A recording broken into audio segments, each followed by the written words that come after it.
Director of Generator Maker Hub in Burlington coordinated a road trip to Boston in late February. We toured MIT and saw different makerspaces on their campus. 4 people out of the Mechatronics Research Lab working on this project. So this looks really like, oh my gosh, I could never do this. Well, one person didn't, but 4 people did. So that's, yeah, no, and you're not supposed to do things by yourself. From the very beginning, Crossett Brook Middle School students were key in the formation of the Makerspace. They were choosing what to work together on. Here you see a class coming up from a social studies to work on a medieval studies project and building a cathedral. Okay,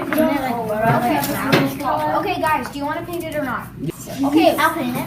No, I'll paint it because I'm... All in favor of painting it, say aye. This collaboration aspect within the Makerspace was also experienced through some of the students completing challenges like the Marshmallow Challenge. And so students come here to, explore technologies as vehicles of expression and communication. So that's kind of what joins everything that goes on here, even though it's everything from robotics to working life. The focus point is on that business of the experimental gallery and the interface with people that are the Mexican community, or we get so many members of the visiting public from all over the world.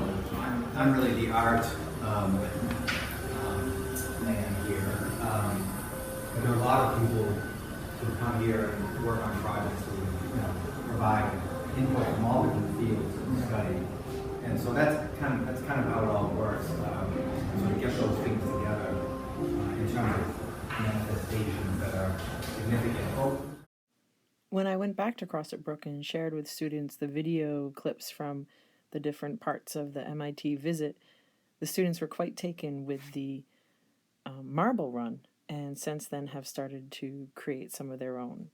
Some of the inspiration from MIT was also about makerspace setup, a simple thing like safety glasses, and in seeing that there were many different ways of setting it up, some fancier, some more simple, we were able to decide how we were going to do it. Another part of the MIT tour brought us to the Edgerton Center, where we were able to see where they build it, learn it, and share it.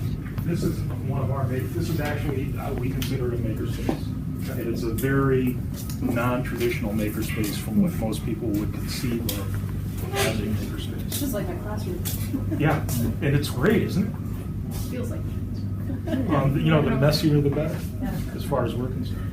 But the kids will come in here and they'll work for the month of July. You can see the timeline up on the board there. And they'll come up with projects. They'll work in teams of 4 or 5 to solve some sort of problem that's considered or do something neat. They work for 4 hours a day with mentors, and then usually we can't kick them out of the lab. They want to stay until the last staff members here when they have to leave. And there's our wall of shame with some of the projects that have been worked on in the past. Some have worked, some haven't. We do a lot with underwater robotics. Moving from a small table in the back part of the library where different projects were in mid-discovery or mid-destruction or mid-creation, we've expanded into our Mac Lab, and the Makerspace is continually changing and transforming. It's like mini art class. Yep, there's an art station, construction station, and then over here, Kim, is the tech section. I want to do it first. So what are we doing? Makerspace? Yeah. Okay. So that means that we can still use Minecraft and equipment over there. We still can. Yep, the computers are still right here.